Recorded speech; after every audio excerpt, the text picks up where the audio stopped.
déconcentrée de l'État, autorités coutumières et religieuses, mesdames et messieurs les représentants des organisations non gouvernementales, messieurs les représentants des organisations de la société civile, mesdames et messieurs, chers participants, distingués invités, en vos grades, rangs et qualités, tout protocole confondu. C'est avec un insigne honneur, un réel plaisir et le sentiment d'une lourde responsabilité que nous vous souhaitons, au nom de la Fédération des jeunes agriculteurs, la cordiale bienvenue en cette cérémonie d'installation du point focal de la province du Lac. Cérémonie qui est la première d'une série qui nous conduira dans le tas profond et partant dans toutes les provinces du pays afin de lancer officiellement les activités. Je profite de l'opportunité qui m'est offerte pour vous présenter notre fédération. En effet, née de la volonté de la jeunesse, soucieuse de la préservation de l'environnement et de l'écosystème, de la faune et de la flore, la Fédération des jeunes agriculteurs a vu le jour en septembre 2018. L'objectif général de notre action, c'est la préservation de la paix aux côtés de toutes les couches socio-culturelles de notre pays en mettant en avant les thématiques liées à l'environnement qui sont plus qu'une nécessité de nos jours. Spécifiquement, il faut le souligner au passage que le but ultime de notre organisation, la FJA, est de planter plus d'1 million d'arbres d'ici à l'horizon 2022 à travers le Tchad afin de lutter efficacement contre la désertification, les changements climatiques et surtout les gaz à effet de serre. Car selon le constat sur le terrain, l'adaptation au changement climatique s'avère nécessaire avec les dégâts collatéraux causés par les pluies torrentielles ainsi que les inondations cycliques à travers la ville de N'Djamena et certaines villes du pays impactant négativement la production agricole et animalière cette dernière année. Une telle organisation au pays de Toumaï doit susciter tant de réactions.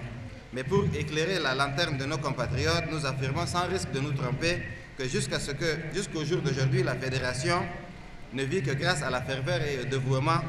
de ses premiers responsables et l'appui sans faillite de ses membres qui espèrent un jour voir la Fédération devenir une organisation non gouvernementale à but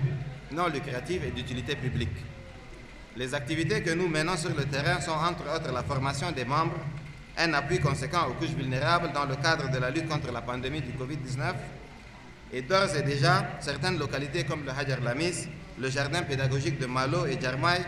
ont déjà bénéficié de notre appui malgré les demandes combien croissantes sur le terrain des personnes impactées par le projet.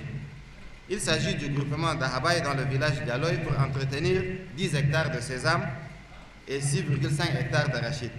Mais à court terme, la Fédération entend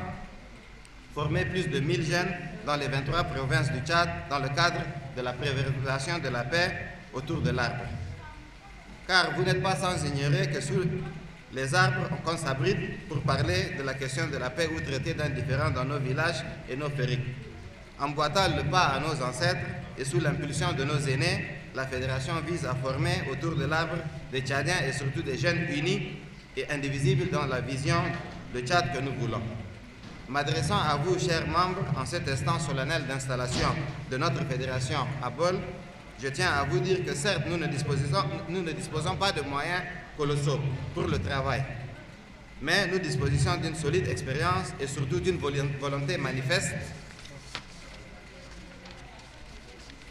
et l'appui des autorités tant au niveau national que provincial pour une aide dans cette mise en œuvre salvatrice qui est la préservation de la paix et de l'environnement. Car les deux sujets préoccupent le monde entier à travers l'organisation de grands événements tels que les sommets et surtout l'instauration de la Semaine nationale de l'arbre. Vous renvoyant à vos tâches, nous installons officiellement en ce jour du 27 novembre 2020 la cellule de la Fédération de la province du Lac.